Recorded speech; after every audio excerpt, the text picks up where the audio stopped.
On December 17, 1903, two brothers from Ohio named Orville and Wilbur Wright made history by flying the world's first airplane.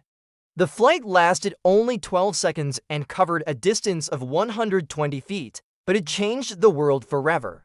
Well, that's what we're gonna find out today. One of these problems was that all previous attempts at building a flying machine had been done without a thorough understanding of flight and aerodynamics. The Wright brothers, however, wanted to do things differently. Now, if you're anything like me, you probably learned about this in school.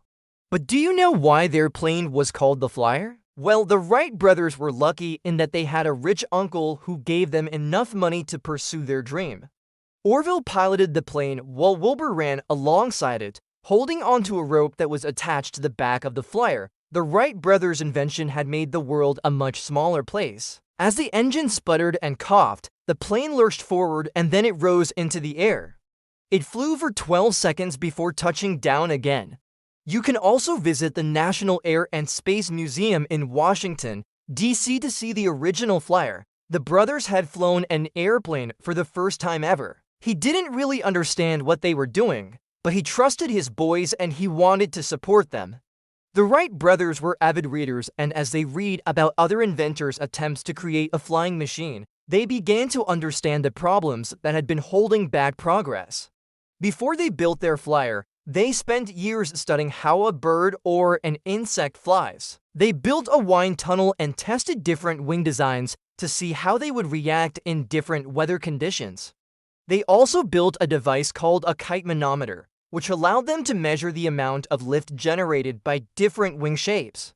All of this research helped them to design the perfect wings for their Flyer. The wings of the Flyer were made of wood and fabric and were attached to a fuselage made of wire and muslin.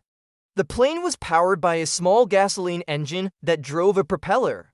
The engine was mounted on a steel tube that ran along the front of the fuselage, and the propeller was mounted on a wooden hub. The plane had a tail and a rudder, but no elevator. The rudder was used for steering, and the elevator was used for pitch control. The plane was also equipped with a landing gear made of wood and wire. Now, you might be wondering where they got the money to build all this.